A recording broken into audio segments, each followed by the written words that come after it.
এখন দেশটা কত বৈচিত্র্য, কত বৈচিত্র্যময় স্লোগান, নানা রকমের স্লোগান হয়, কিন্তু আল্লাহর নামে স্লোগান হয়।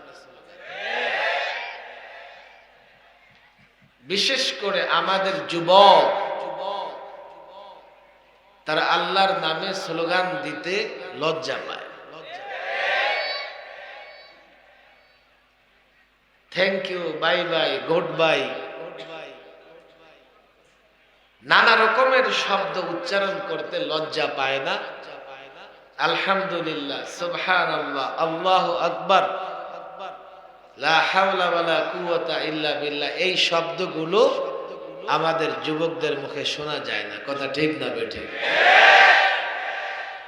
কিয়ামত পর্যন্ত নিজের নামে, দলের নামে, নেতার নামে স্লোগান দাও, সওয়াব হবে না। একবার সুবহানাল্লাহ বলো, জান্নাতে আল্লাহ তাআলা তোমার জন্য বৃক্ষরোপণ করে দেবেন। আপনার বৃক্ষ জান্নাতে থাকলে আল্লাহ আপনাকে জাহান্নামে পাঠাবে, বুঝেই না। সুবহানাল্লাহি ওয়া বিহামদিহি, সুবহানাল্লাহ আলহামদুলিল্লাহ, এই শব্দগুলোর এত ওজন মিজানের পাল্লাকে ভারী করে দেবে। আর আল্লাহু আকবার স্লোগানের এত পাওয়ার, আওয়াজ যতদূর যায় ইবলিস সেখানে থাকতে পারে না। এজন্য আমি বলি, রাজনীতি, ব্যবসা বাণিজ্য, যাই বলেন না কেন, জাগতিক সব কাজের ঊর্ধ্বে ইসলাম। কথা ঠিক না বেঠিক? তাহলে এ মুসলমান যুবক, তোমার মনে রাখতে হবে, তুমি যাই কিছু করো না কেন, ইসলামকে প্রাধান্য দিতে হবে, বিসমিল্লাহ বলে শুরু করতে হবে। আর স্লোগান যখন উঁচু আওয়াজে দেবে, আল্লাহর নামে স্লোগান দিতে হবে। কথা ঠিক না বেঠিক? আমার দেশে আমরা বলি নারায়ে তাকবীর, আরেকজন বলে আল্লাহু আকবার। তবে আরবে শুধু তাকবীর, আবার কোথাও বলে লিল্লাহি তাকবীর। তো তাকবীর শব্দটা থাকে। তাকবীর মানে কি? তাকবীর মানে বরত্ব ঘোষণা করা, শ্রেষ্ঠত্ব ঘোষণা করা। একজনে বলে শ্রেষ্ঠত্ব আল্লাহর জন্য, আরেকজনে বলে আল্লাহু আকবার। লিল্লাহি তাকবীর মানে শ্রেষ্ঠত্ব, বড়ত্ব আল্লাহর জন্য। অন্যরা বলে আল্লাহু আকবার, হা, আল্লাহ সবচেয়ে বড়, আল্লাহ সবচেয়ে বড়। নারায়ে তাকবীর মানে বড়ত্বের স্লোগান দাও, শ্রেষ্ঠত্বের স্লোগান দাও, আওয়াজ উঠাও বড়ত্বের। বড়ত্ব কার? আল্লাহ। তো লোকেরা বলে আল্লাহু আকবার, আল্লাহ সবচেয়ে বড়। কথা ঠিক না? শুধু তাকবীরও হতে পারে, বড়ত্ব, মর্যাদা, সম্মান, শ্রেষ্ঠত্ব বর্ণনা করো। তাহলে দেখেন, আমরা যখন আল্লাহু আকবার বলি, আল্লাহর বড়ত্ব, শ্রেষ্ঠত্ব, মর্যাদা বর্ণনা করা হয়। কথা ঠিক না বেঠিক? নানা নামে আমরা স্লোগান দেই। খেয়াল করে শুনবেন, ছাত্র ওলামা একরাম এখানে আছেন, যুবকরাও আছেন, হাতে পায়ে দড়ি, ভালো করে বুঝার চেষ্টা করবেন। স্লোগান আর তাকবীর দিতে হবে তার নামে যিনি বড়। কথা ঠিক না বেঠিক? বড় কে? আরো জোরে বলেন, কে? আমি যদি এইভাবে বলি, বড় তিনি যিনি বড় কাজ করেন। বড় বড় কাজগুলো কে করেন? এর মানে ছোট কাজ কি আমরা করি? ছোট কাজ আমরা দুনিয়াতে টুকটাক যে কাজ করি, সেটা আল্লাহ যতক্ষণ চায় ততক্ষণই করতে পারি। আল্লাহ না চাইলে দুনিয়ার জাগতিক ছোটখাটো কাজও আমরা করতে পারতাম না। দুনিয়ায় আল্লাহ আমাদের ছোট ছোট কাজ করার তৌফিক দিয়েছেন। কেন জানেন?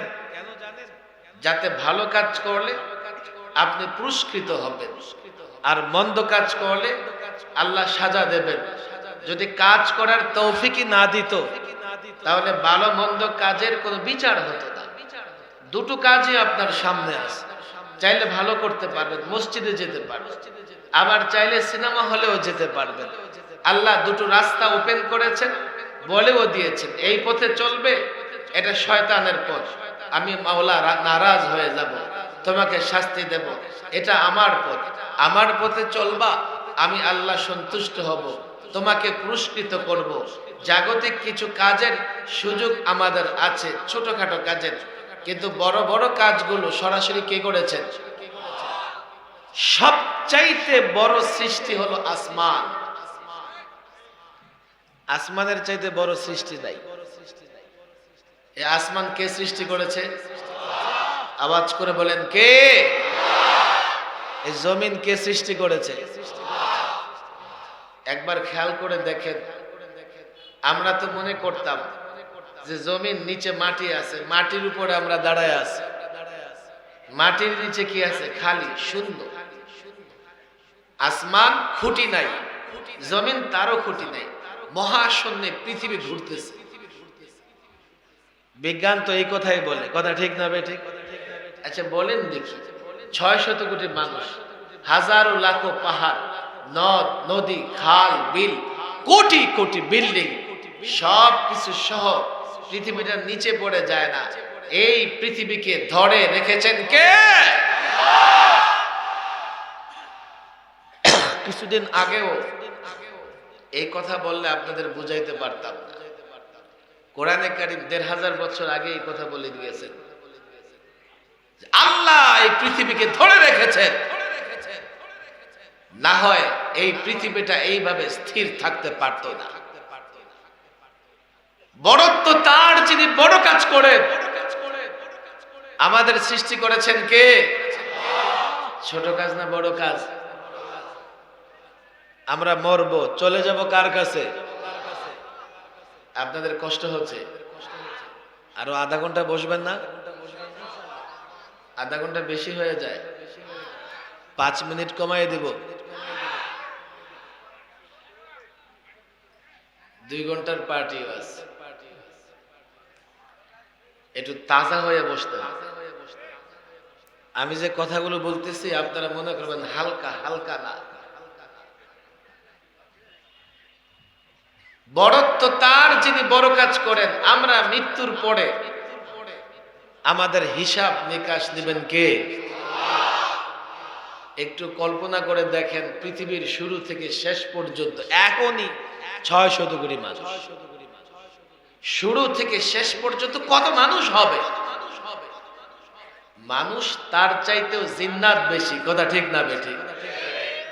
জিন্নাত এবং মানুষের হিসাব গ্রহণ করবেন কে? মালিক ইয়াউমিদ্দিন, বিচার দিবসের মালিক তিনি। স্লোগান হবে তার, যিনি বড়, বড় তিনি, যিনি বড় কাজ করেন। আল্লাহ বড়, বড়ত্ব তার। স্লোগান হবে তার নামে, বড়ত্ব ঘোষণা হবে তার, শ্রেষ্ঠত্ব ঘোষণা হবে তার। তাহলেই তুমি মুমিন, কথা ঠিক না বেঠিক?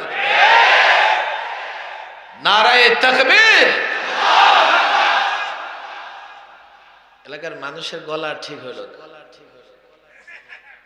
পিছনের লোকগুলো বিলকুল আওয়াজ করে, এত জোরে তাকবীর দেন, তাকবীরের আওয়াজে ইসরায়েলি ইহুদিদের রাজভবন যেন কম্পিত হয়। এটা কি সম্ভব? আমার আগে মাওলানা আলী হাসান ওসামা বয়ান করে গেছেন, ইয়া সারিয়াল জাবাল, হায় হায়, মদিনা থেকে আওয়াজ দিতেছে, আওয়াজ চলে যাচ্ছে হাজার হাজার কিলোমিটার দূরে।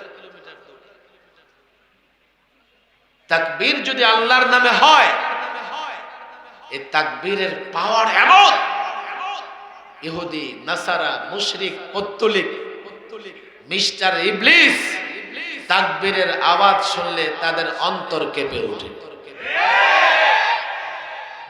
নারায়ে তাকবীর, নারায়ে তাকবীর।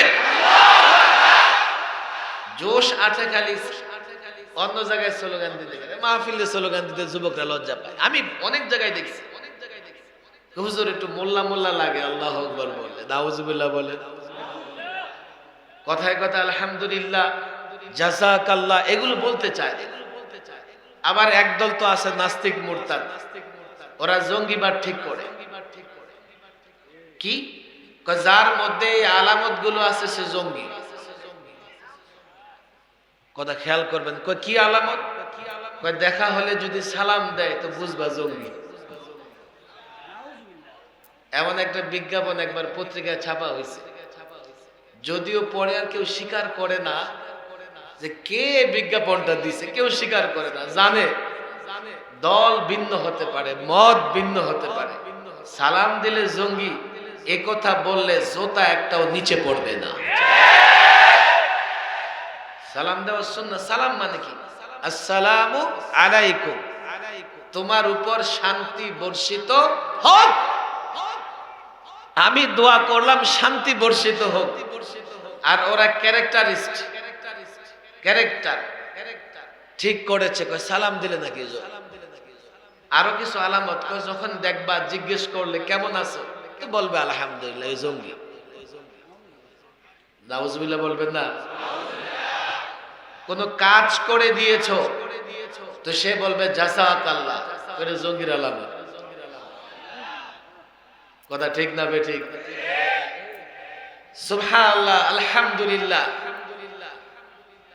আমি বাংলাদেশের মাটিকে টাচ করে দেখেছি, সারা বাংলাদেশের মাটিকে। এদেশের মাটির সঙ্গে সম্পর্ক আছে এমন কেউ এই কথা বলে না। যারা পশ্চিমাদের হাড্ডি মুখে দিয়ে রাখে, পশ্চিমাদের উচ্ছিষ্ট খেয়ে বাঁচে, এমন ধরনের নাস্তিক মুরতাদরাই এই ধরনের ষড়যন্ত্র করে। আমি যুবকদের বলি, কথায় কথায় ভাই আপনি কেমন আছেন, আগে বলবো আলহামদুলিল্লাহ। কথা ঠিক না বেঠিক? আলহামদুলিল্লাহ মানে কি? সমস্ত প্রশংসা কার? আর ওজোর বলেন কার? ভাই যেমনই আছি প্রশংসা আল্লাহর। আমি এর চাইতেও খারাপ থাকতে পারতাম। কথা ঠিক না বেঠিক? ওস্তাদদের মুখে শোনা একটা কৌতুক এমন আছে, এক ব্যক্তি দোকানদারকে জিজ্ঞেস করতেছে, ভাই বেচা কেনা কেমন? ভাই বলল না, গতকালের চাইতে খারাপ। গতকালের চাইতে খারাপ? শুনলাম গতকাল তোমার 1 টাকাও বিক্রি হয় নাই, তো গতকালের চেয়ে আজকে খারাপ কেমনে হইলো? গত পরশুদিন যেটা নিয়ে গেছে ওটা আজকে ফেরত দিয়ে গেছে।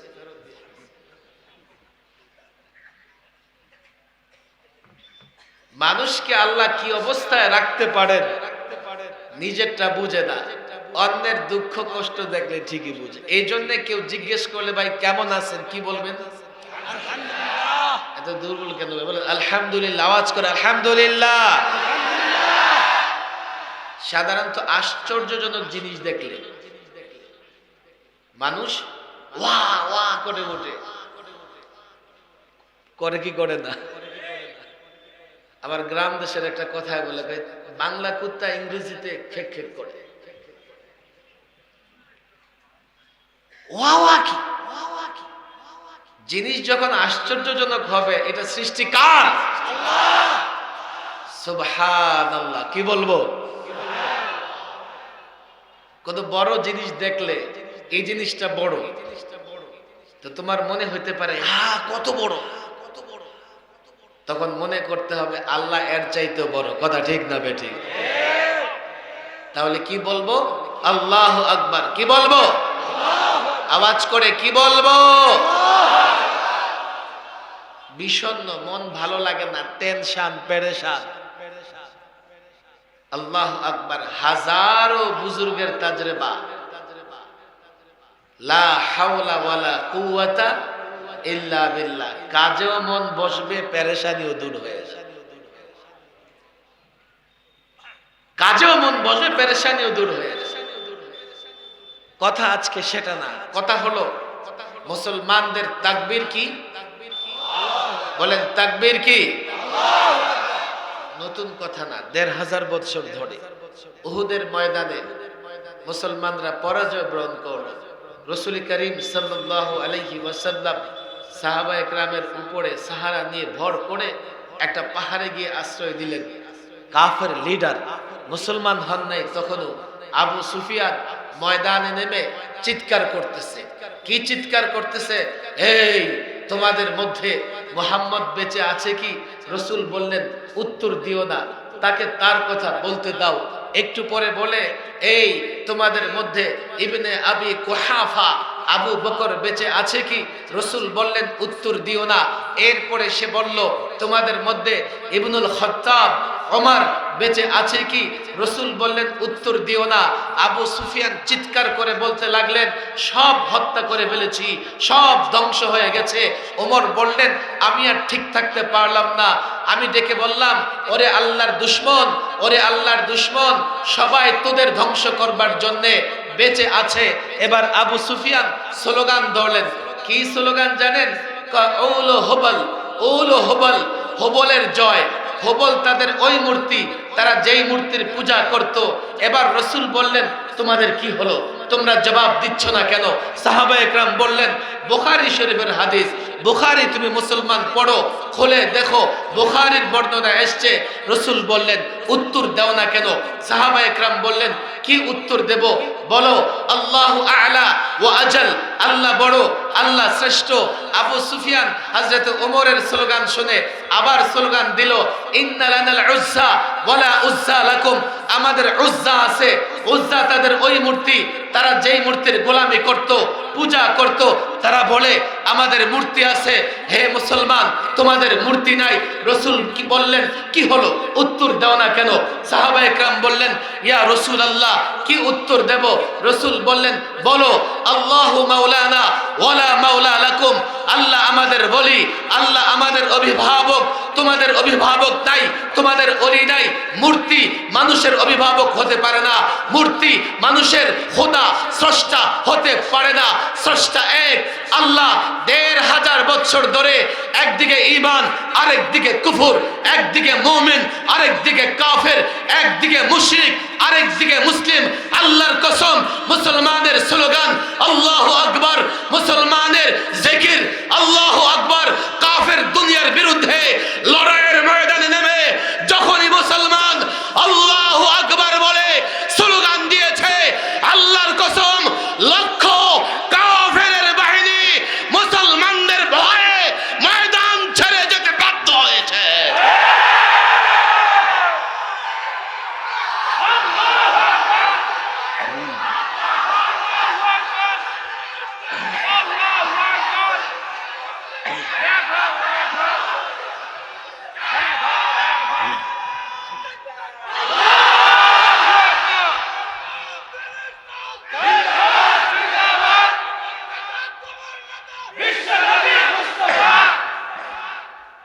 মুসলমানদের শক্তি, মুসলমানদের শক্তির উৎস আল্লাহ তাবারক ওয়া তাআলার দয়া অনুগ্রহ। ৭৫ বছর লড়াই করে ইসরায়েলিরা গাজা ধ্বংস করতে পারে নাই, মসজিদ আকসা ধ্বংস করতে পারে নাই। খেয়াল করে শুনো মুসলমান, ইসরায়েল আর ফিলিস্তিনি এই যুদ্ধকে বলে অসম যুদ্ধ। ইসরায়েলি ইহুদি ট্যাঙ্ক, কামান, মিসাইল, অ্যাটম বোমা নিয়ে আসে, আর ফিলিস্তিনি বাচ্চা বাচ্চা পাথর, কঙ্কর, ইটের টুকরা নিয়ে তাদের মোকাবেলায় দাঁড়ায়া যায়। পাওয়ার অস্ত্রের নয়। ইহুদি ইসরায়েলিরা প্রতিদিন বোম্বিং করতেছে। আজকের হিসাব দেখলাম, নির্বিচারে বোম্বিং করে ৩,৫০০ শিশু সহ অন্তত ৭,০০০ মুসলিমকে তারা শহীদ করে ফেলেছে। আমি বিশ্বের নানা দেশ, মানবাধিকার, নানা অধিকার নিয়ে পড়াশোনা করেছি, বাংলাদেশের সংবিধান নিয়ে পড়াশোনা করেছি, জেনেভা কনভেনশনের নানা নীতিমালা নিয়ে আমি পড়াশোনা করেছি। হামাস তোমাদের বিরুদ্ধে যুদ্ধ করতেছে, তোমরা হামাসের বিরুদ্ধে যুদ্ধ করো। নির্বিচারে বোম্বিং করার অধিকার তো কোথাও নাই। আজকে আমেরিকা সহ পশ্চিমা বিশ্ব, রাশিয়া যখন ইউক্রেনে বোমা মারে, কোন মার্কেটে, বাজারে, কোথাও আবাসিক এলাকায় বোমা পড়ে, পুরো আমেরিকা তার মিত্ররা তার নিন্দা জানায়। যুদ্ধের ময়দানে নিরীহ মানুষ, বাচ্চাদের, নারীদের হত্যা করো, এটা তো যুদ্ধের নীতি নয়। আজকে গোটা নির্লজ্জ পশ্চিমা বিশ্ব চুপ। ফিলিস্তিনে শিশু হত্যা হচ্ছে, তারপরেও তারা তার প্রতিবাদ করে না। কেন জানেন? তারা মনে করে ওরা মুসলমান, ওদের রক্তের কোনো মূল্য নাই। আমার যুবকরা অনেক সময় রাজনৈতিক বিষয় নিয়ে ধাক্কাধাক্কি, মারামারি করে। এই যুবক, এই গাজ্জা থেকে শিক্ষা গ্রহণ করো। আমি মায়ানমারে যখন রোহিঙ্গা মুসলিমদের উপরে নির্বিচারে আক্রমণ হয়েছে, তখনও বলেছি, কেমন যেন বিপদ আমাদের কাছাকাছি আসতেছে, আর আমরা এই বিপদ থেকে মুক্ত হবার কোনো পথ গ্রহণ করতেছি না। রোহিঙ্গারা 4-5 বছর আগে তাদের মাতৃভূমি ছেড়ে বাংলাদেশে পলায়ন করেছে, অথচ এর 40 বছর আগেই ভারত, বাংলাদেশ, মায়ানমারের ওলামা একরাম রোহিঙ্গাদেরকে বলে দিয়েছিল, তোমরা যেভাবে আছো তোমরা এই দেশে থাকতে পারবে না। আমাদের কথা কারো ভালো না লাগতে পারে, আমরা যেভাবে দুর্বল একটা রাষ্ট্র তৈরি করে আছি, আমার ভয় হয় কালকে পত্তলিক কাফের বেঈমান আমাদের উপর আক্রমণ করে বসে কিনা। এই অসম লড়াই ফিলিস্তিন আর ইসরায়েল 75 বছর ধরে চলতেছে। আমরা ইসরায়েলকে একটা জারজ রাষ্ট্র বলি, এই ভূখণ্ডটা ফিলিস্তিনিদের। শরণার্থী হিসেবে এসে পশ্চিমারা মিলে তাদের একটা জায়গা করে দিয়েছে, পরে এই পরিমাণে অস্ত্র দিয়েছে ইহুদিদেরকে, তারা এখন 700-800 অ্যাটম বোমার মালিক। দ্বিতীয় বিশ্বযুদ্ধে জাপানের হিরোশিমা নাগাসাকিতে 2টা অ্যাটম বোমা ফেলছিল আমেরিকা। এখন ওই 2 শহরে বাচ্চা জন্ম নিলে বিকলাঙ্গ হয়। অ্যাটম বোমার তেজস্বী ক্রিয়া, তার প্রভাব এতটা ভয়াবহ। ইসরায়েল কত শক্তিশালী, বারবার লড়াই করেছে, 75 বছর ধরে লড়াই করেছে, এখনো তারা বোমা ফেলছে। আমি আল্লাহর উপর ভরসা করে বলি, যাদের যাদের শাহাদাত ভাগ্যে আছে, শহীদ হবে। ইসরায়েলিরা মসজিদ আকসাও দখল করতে পারবে না, ফিলিস্তিনকেও শেষ করতে পারবে না। সম্মুখ যুদ্ধে মুসলমানদের সঙ্গে কাফের বেঈমান টিকবে না। তবে আমাদের আর ফিলিস্তিনিদের মধ্যে পার্থক্য আছে। এটাই আমি বলতে চাই আপনাদেরকে। ভালো করে যুবকরা শোনেন, আলেমরা, ছাত্ররা এখানে আছে। ইহুদি দুনিয়া আমাদের বিরুদ্ধে সম্মুখ লড়াইয়ে টিকবে না। তারা শয়তানের মতো আল্লাযী ওয়াসওয়িসু ফি সুদুরিন নাস মিনাল জিন্নাতি ওয়ান নাস। ছাত্ররা বুঝো, আলেমরা বুঝো, পশ্চাতে থেকে আমার দেশের যুবকদের অন্তরে কুমন্ত্রণা দেয়। কুমন্ত্রণার 3টা পথ। 1, মাদক। দুঃখ দুঃখ দুঃখ লাগে, বাংলার ঘরে ঘরে মাদক পৌঁছে গেছে। খুব কম পরিবার খুঁজে পাওয়া যাবে যেই পরিবারের একটা সদস্য মাদকের সঙ্গে জড়িত না। প্রাইমারি স্কুলের ছাত্র স্কুলে গিয়ে ইয়াবা গাঞ্জা খায়, কথা ঠিক না বেটি? পশ্চিমা বিশ্ব ইহুদি বাণিজ্যিক স্বার্থে নানা ব্র্যান্ডের মাদক দিয়ে একেবারে আমাদের টপ ক্লাসের লোক থেকে রাস্তার ফকির পর্যন্ত মাদক দ্বারা আক্রান্ত হয়ে গেছে। মাদক পান করবা, ঈমান দুর্বল হয়ে যাবে, দেহ দুর্বল হবে, ঈমানও দুর্বল হবে। 2, অশ্লীলতা, বেহায়াপনা। আমি জানি না, আমি তো একটা বাংলাদেশের সীমান্ত এলাকার কাছাকাছি চলে এসেছি।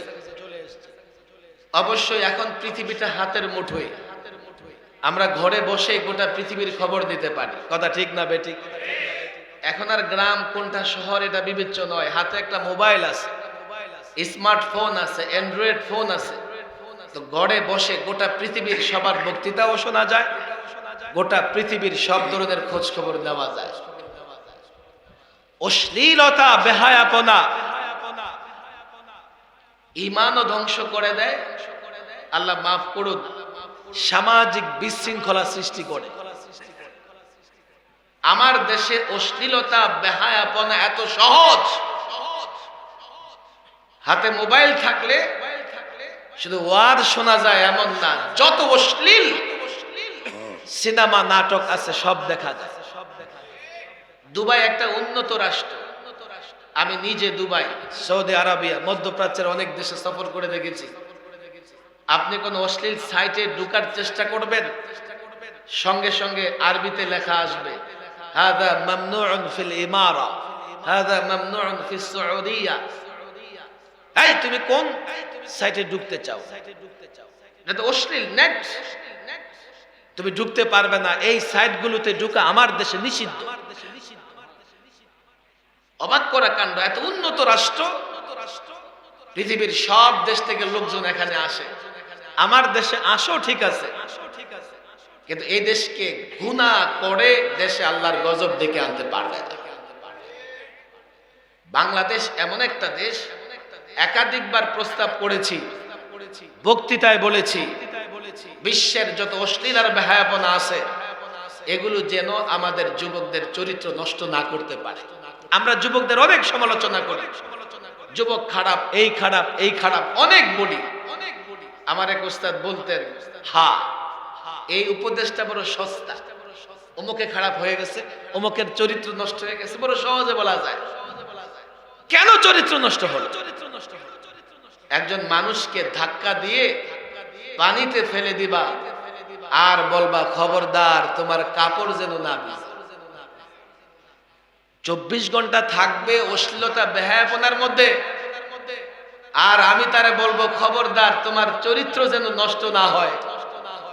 এটা তো কোনোদিন এই দুনিয়ার বুকে হবে না। তিন এই মুসলমান বুঝার চেষ্টা করো।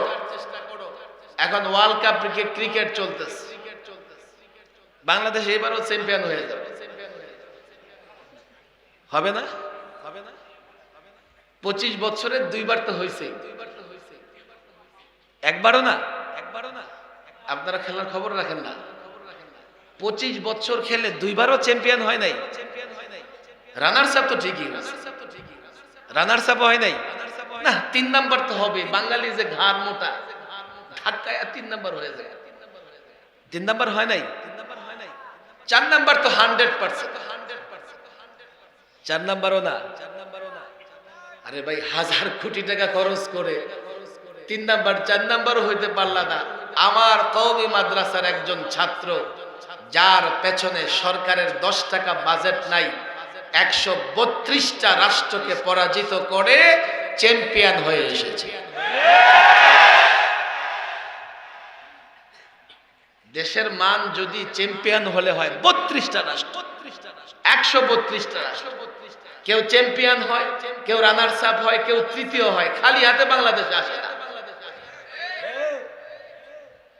ঘন্টার পর ঘন্টা খেলা দেখে উদাসীন বানাচ্ছে আমার যুবকদের। যুবকরা আমার এই কথা পছন্দ করবে না, বলবে হুজুর আপনারা তো মৌলভী সাহেব বিনোদন বুঝেন না। আমাদের একটু টুকটাক বিনোদন লাগে, এন্টারটেইনমেন্ট লাগে, বুঝেন নাই? একটু বিনোদন না হলে হুজুর জীবনে কেমনে বাঁচা যায়? যেই দেশ ক্রিকেট আবিষ্কার করেছে, ক্রিকেট খেলা চালু করেছে, ইউরোপ, ওই দেশে খেলা হলে গ্যালারি ফাঁকা। আর বাংলাদেশে খেলা হলে কালো বাজারে গিয়েও টিকিট পাওয়া যায় না, ঘাড়ের উপরে পাও, এরপরে গিয়া মাঠে ঢুকে খেলা দেখে। কথা ঠিক না বেঠিক? হুজুর খেলা কি দেখবো না? আরে বাবা, ক্ষতি যেটা করে 8 ঘন্টা 10 ঘন্টা আল্লাহর জিকির, নামাজ রোজা থেকে তুমি গাফেল হয়ে যাও, তোমার ঈমান দুর্বল হয়ে যায়। কথা ঠিক না বেঠিক? 75 বছর ধরে লড়াই করছে ইসরায়েল, এত শক্তির অধিকারী, ফিলিস্তিনিদের ধ্বংস করতে পারে নাই, মসজিদে আকসা দখল করতে পারে নাই। কেন জানো মুসলমান?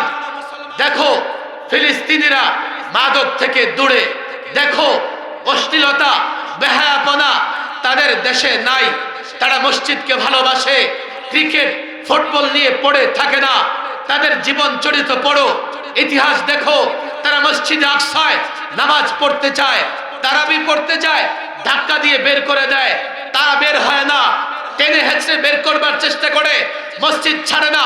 জুমা পড়তে চায়, জুমা পড়তে পারে না, ওক্তিয়া পড়তে চায়, ওক্তিয়া পড়তে পারে না। বাইতুল মুকাদ্দাস মসজিদ আকসাকে রক্ষা করবার জন্য আজ পর্যন্ত লক্ষ ফিলিস্তিনি মুসলিম রক্ত দিয়েছে।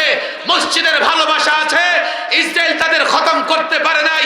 মাদক, অশ্লীলতা, বেহায়াপনা থেকে দূরে ইসরায়েলি তাদের শেষ করতে পারে নাই। আল্লাহর কসম পারবেও না। আমি তাদের নিয়ে চিন্তা করি না, বাংলাদেশ নিয়ে চিন্তা করি। হে যুবক, তাকিয়ে দেখো, চতুর্দিকে দুশ্মন, শত্রু, শত্রু ঘেরা বাংলাদেশ। বাংলাদেশকে নিয়ে ষড়যন্ত্র হয় ওয়াশিংটন থেকে, তেল আবিব থেকে, দিল্লি থেকে। কেন? দেশটা মুসলমানের। যুবক, আল্লাহকে বিশ্বাস করে এই দেশকে নিয়ে ষড়যন্ত্র হয়। যদি মাদক দিয়ে পড়ে থাকো, অশ্লীলতা, বেহায়াপনা দিয়ে পড়ে থাকো, মসজিদ থেকে দূরে থাকো, দেশ রক্ষা করতে পারবে না, ঈমান রক্ষা করতে পারবে না, মা বোনদের ইজ্জত রক্ষা করতে পারবে না। আল্লাহর কসম, মাদক থেকে দূরে থাকো, বেহায়াপনা থেকে দূরে থাকো, মসজিদের সঙ্গে সম্পর্ক রাখো। আল্লাহর কসম, রব্বে কাবার কসম, ৭৫ বছর নয়, ইহুদি, কাফের, বেঈমান, পত্তলিক ৭৫,০০০ বছর চেষ্টা করলেও এই দেশের একটা ইঞ্চি দখল করতে পারবে না।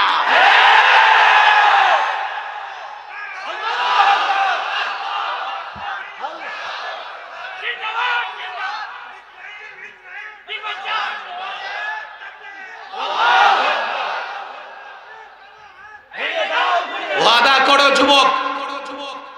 মাদ্রাসার ছাত্ররা এখানে আছে, তাদের ওয়াদা করার দরকার নাই। মাদ্রাসায় ইবলিস গেলেও তার মাদকের পরামর্শ দেয় না। বলবেন হুজুর তাই নাকি?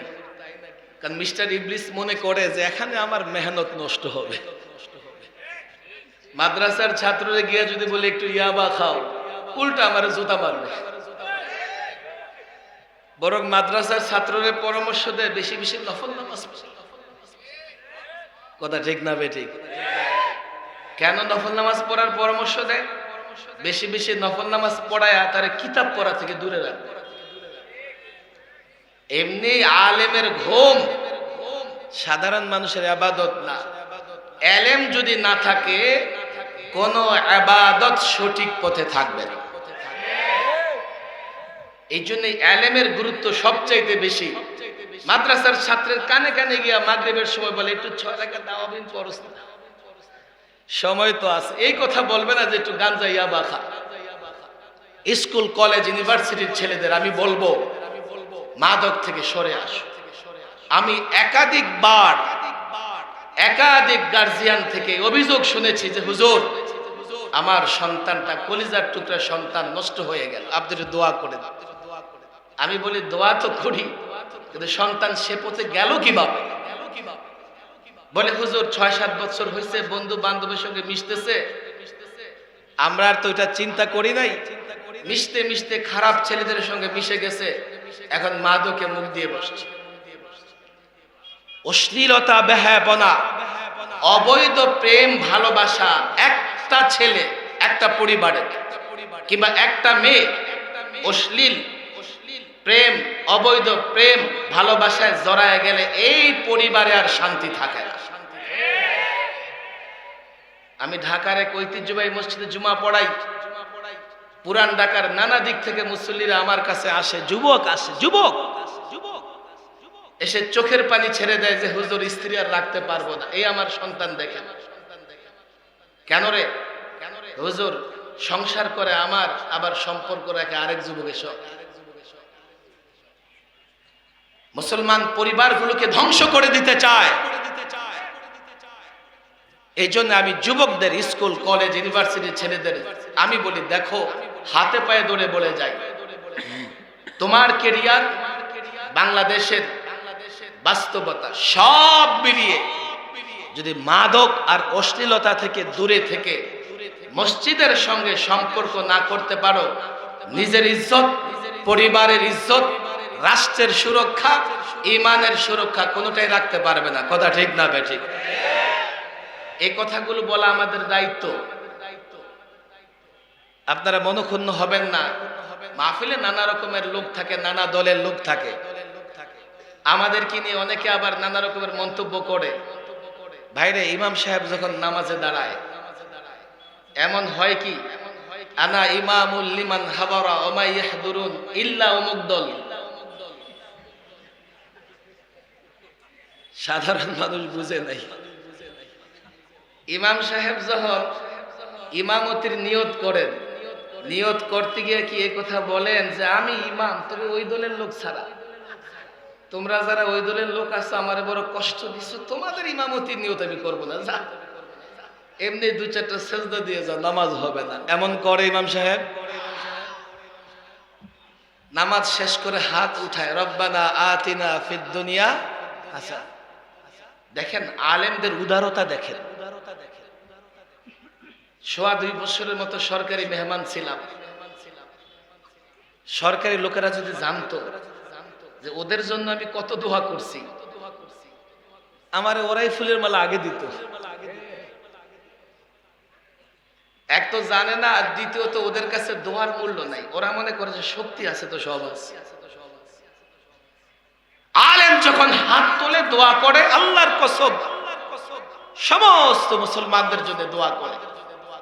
সমস্ত আলেমরা উদার, সহনশীল। দোয়া এই কথা বলে না যে আল্লাহ বাংলাদেশে রহমত দেও, অমুকে দিও না। তবে আলেমরা যখন অনেক কষ্টে থাকে, কোন কোন ব্যক্তিকে চাইলেও মাফ করা যায়। যাদের কাজই হচ্ছে ইসলাম আর মুসলমানদের বিরোধিতা করা। কথা ঠিক না বেঠিক? তাদের হেদায়েতের দোয়া করতে চাইলেও হেদায়েতের দোয়া আসে না। এমন কিছু মানুষও বাংলাদেশে তৈরি হয়ে গেছে, আলেমদের মর্যাদা বুঝে না। সবার জন্য আলেমরা দোয়া করে। আলেমদের দায়িত্ব সাধারণ মানুষের ঈমান এবং আমলের পাহারাদারি করা। কথা ঠিক না বেঠিক? যুবক, কলেজ, ইউনিভার্সিটি, বুঝো তুমি যে আমল করবা, নামাজ পড়বা, উজু করবা, এটা যাতে সঠিক হয়, রাসূলুল্লাহর সুন্নাহ অনুযায়ী হয়, এটা দেখার দায়িত্ব আলেমদের। কথা ঠিক না বেঠিক? তোমার ঈমানে কোন দিক থেকে শুকুন, কোন দিক থেকে শুকুনে ছো মেরে তোমার ঈমান নিয়ে যায় কিনা, এই জন্য ঈমানের পাহারাদারি করে আলেমরা। কথা ঠিক না বেঠিক? ডাক্তাররা মানুষের স্বাস্থ্যের সুরক্ষার জন্য কাজ করে। আপনাদের কষ্ট হচ্ছে নাকি? 10 মিনিট চলবে না, শেষ করে দেব। 10 মিনিট আমি আপনাদেরকে নিয়ে দোয়া করব। অনেক রাত হয়ে যাচ্ছে, আর আজকে অবস্থা আপনারা ঠিকই জানেন, দেশের অবস্থা। এখন মোবাইল ফোনে ফোনে আসছে না, ঢাকার অবস্থা অত্যন্ত খারাপ। আমি জানি না যে এখানে তো আসছি যে ফিরে যেতে পারবো কিনা। আমরা এইভাবে আল্লাহর কাছে আজকে দোয়া করব, দেশের অবস্থা যাতে আল্লাহ আজকে ভালো করে দেন। দেশের অবস্থা আল্লাহ যাতে দ্রুত ভালো করে দেন, এই দোয়া আমরা করব। খেয়াল করে শোনেন, ডাক্তাররা মানুষের স্বাস্থ্যের সুরক্ষার জন্য কাজ করে। ডাক্তারদের পেশার দাম আছে, মূল্য আছে। কথা ঠিক না বেঠিক? ইঞ্জিনিয়াররা বাড়ি ঘর মেরামত করেন, এটার একটা মূল্য আছে। ব্যবসায়ী ভাইয়েরা, এই যে এটা কোন এনায়েতপুর না নিয়ামতপুর, মাশাআল্লাহ, নিয়ামত দ্বারা ভরপুর নাকি?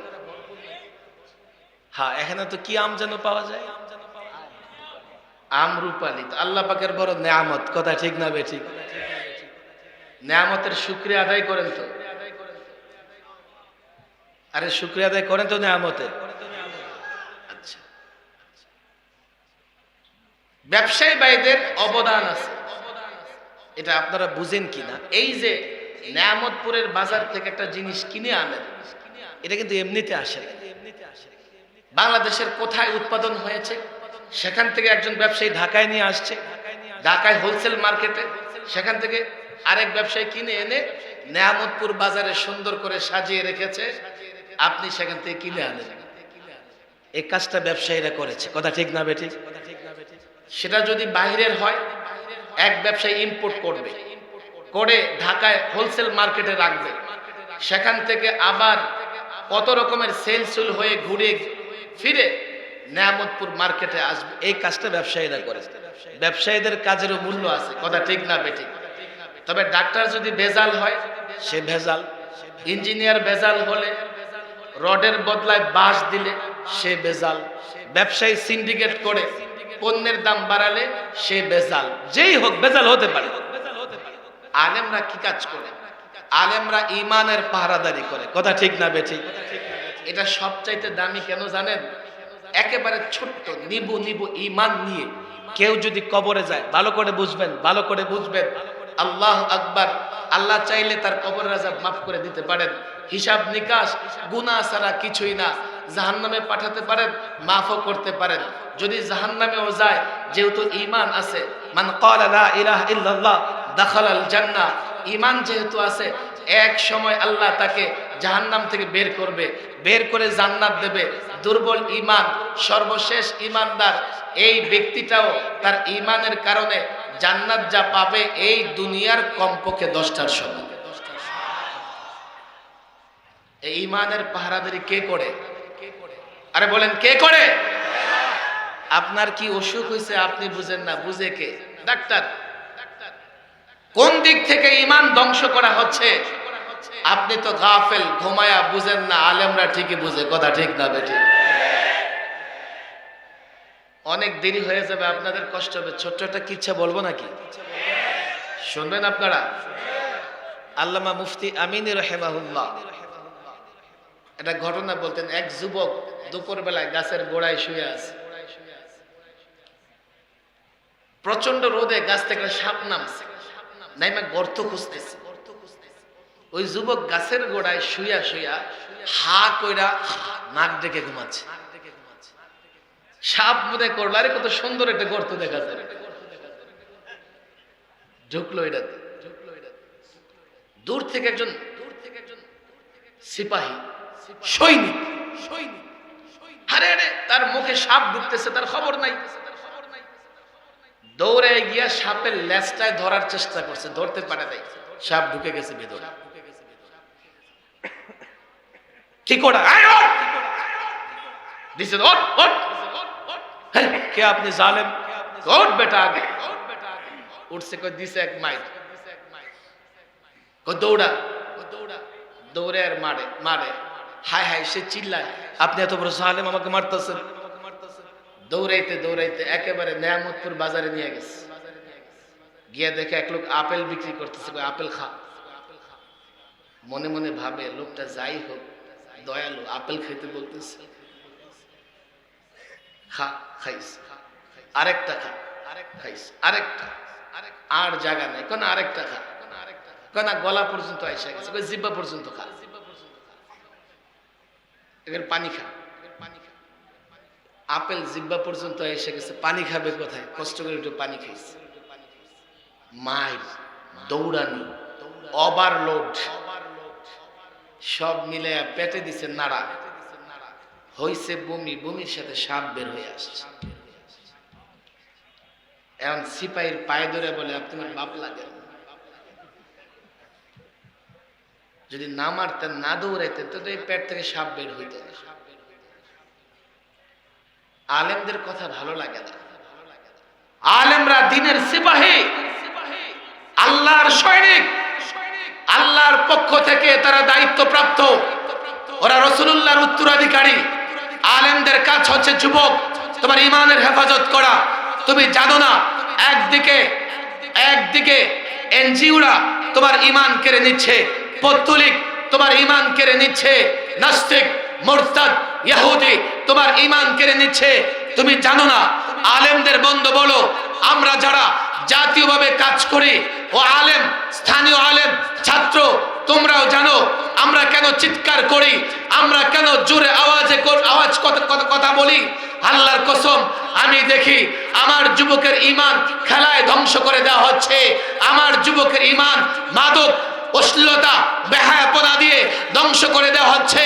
উন্নয়ন গেঞ্জি উড়া অবদান, এই সেই নানা নামে যুবকের ঈমান, যুবতীর ঈমান ধ্বংস করে দিচ্ছে কাদিয়ানি ফিতনা।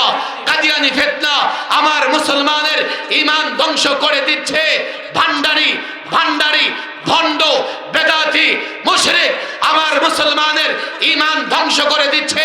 কেউ বা ক্ষমতাকে ব্যবহার করে ঈমানের বিরুদ্ধে ষড়যন্ত্র করছে। আমরা চিৎকার করি, আল্লাহর কসম, ক্ষমতার জন্য নয়, তোমার বিরোধিতা করবার জন্য নয়, একটাই আশা, ঈমান যেন হেফাজত হয়। আজকে বুঝছো না, যেদিন বুঝতে পারবে আলেমদের পায়ে ধরবে। আলেমদের বিরোধিতা করো না। আল্লাহর কসম, আলেমরা সকলের কল্যাণকামী, আলেমরা সকলের মঙ্গল চায়। আলেমদের সঙ্গে সম্পর্ক রাখো, দেশটাও বাঁচবে, ঈমানও বাঁচবে। কথা ঠিক না বেঠিক? বাইতুল মুকাদ্দাসের পক্ষে আমরা এই জন্যে আল্লাযী বারাকনা হাওলাহু, আল্লাহ বলেন আমি বাইতুল মুকাদ্দাস তার চতুষ্পার্কে বরকতময় করেছি। আমাদের প্রথম কিবলা রাসূল করিম সাল্লাল্লাহু আলাইহি ওয়াসাল্লাম 16 থেকে 17 মাস সাহাবায়ে کرامকে নিয়ে বাইতুল মুকাদ্দাসের দিকে ফিরে নামাজ আদায় করেছেন। পৃথিবীর দ্বিতীয় মসজিদ, দ্বিতীয় বাইতুল্লাহ এর 40 বছরের মধ্যে নির্মিত হয়েছে মসজিদ আকসা। রাসূলুল্লাহর মেরাজ এই বাইতুল মুকাদ্দাস থেকে শুরু হয়েছে। আল্লাহু আকবার, এর ফাজাইল বর্ণনা করে শেষ করতে পারবো না। এই বাইতুল মুকাদ্দাস যদি আমাদের চোখের সামনে ধ্বংস হয়ে যায়, করতে পারবে না, করতে পারবে না। কিন্তু আল্লাহ না করুক, ইহুদিরা যদি বারবার এই মসজিদকে অপবিত্র করে, কোন মুসলিম শাসক আল্লাহর কাছে জবাব দিতে পারবে না। সব দল মত সকলকে বলি, বাইতুল মুকাদ্দাসের জন্য আমরা তো কিছুই করতে পারি না, অন্তত আল্লাহর কাছে দোয়া করব তো ইনশাআল্লাহ। আমরা দোয়া করব তো ইনশাআল্লাহ।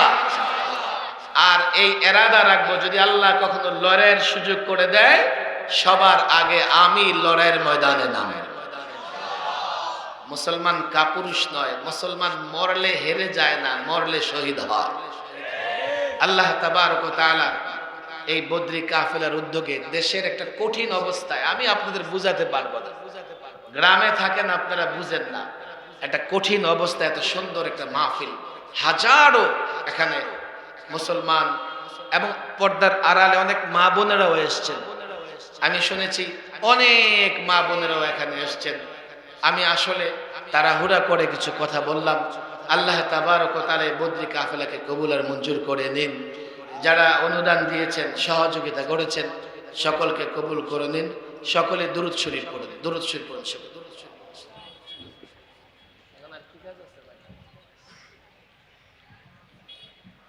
আর কোনো কাজ আছে? শুধু দোয়াই হবে। বাকি যে সদস্যগুলো মারা গেছে ওনাদের জন্য একটু দোয়া। এই বসেন, দোয়া করে যান, দোয়া করে যান। তাড়াহুড়া করতেছে মানুষ। যে সকল সদস্য বদরি কাফেলার ইন্তেকাল করেছে, আমরা তাদের জন্য দোয়া করব। এই এলাকার যত মুমিন মুমিনা কবর দেশে শাহিদ হয়েছে তাদের জন্য দোয়া করব। দুরূদ শরীফ পড়ি সকলে। اللهم أنت السلام ومنك السلام تباركت يا ذا الجلال والإكرام ربنا ظلمنا أنفسنا وإن لم تغفر لنا وترحمنا لنكونن من الخاسرين ربنا لا تزغ قلوبنا بعد إذ هديتنا وهب لنا من لدنك رحمة إنك أنت الوهاب يا الله يا رحمن يا رب العالمين يا رب العرش العظيم الله تبارك وتعالى 2 দিন যাবত বদরি কাফেলার উদ্যোগে ইসলামী মহাসম্মেলন অনুষ্ঠিত হয়েছে। মালিক, শেষ দিনের শেষ পর্যায়ে আমরা কতিপয় গুনাহগার বান্দা তোমার দরবারে হাত তুলেছি। মালিক, তুমি এই মাহফিলকে কবুল আর মঞ্জুর করে নাও। তাবারক ওয়া তাআলা মাহফিলে যারা উপস্থিত হয়ে তোমার দরবারে হাত তুলেছে, আল্লাহ আমরা সকলে অপরাধী, জীবনে কত অপরাধ করেছি, জেনে করেছি না জেনে করেছি, চিন্তার জগতে করেছি, কর্মের জগতে করেছি, পরিকল্পনায় ভুল করেছি গো মালিক। তুমি আমাদের জীবনের সব ভুল ক্ষমা করে দাও আল্লাহ। আমাদের সকলকে তুমি তোমার নেককার বান্দাদের অন্তর্ভুক্ত করে দাও আল্লাহ। মাদক থেকে দূরে রাখো, অশ্লীলতা বেহায়াপনা থেকে দূরে রাখো। তোমার ঘর মসজিদের সঙ্গে সম্পর্ক রাখার তৌফিক দাও মালিক। আলেম ওলামাদের সঙ্গে সম্পর্ক জোড়ায় দাও, আলেম ওলামাদেরকে মহাব্বত করার তৌফিক দাও। আয় আল্লাহ আলেমদের কথা মেনে চলার তৌফিক দাও। আয় আল্লাহ প্রত্যেকটা মাদ্রাসায় দান করার সহযোগিতা করার তৌফিক দাও আল্লাহ। তাবারক ওয়া তাআলা দেশটা বড় অস্থির মালিক, এই দেশকে তুমি স্থির করে দাও, শান্ত করে দাও আল্লাহ।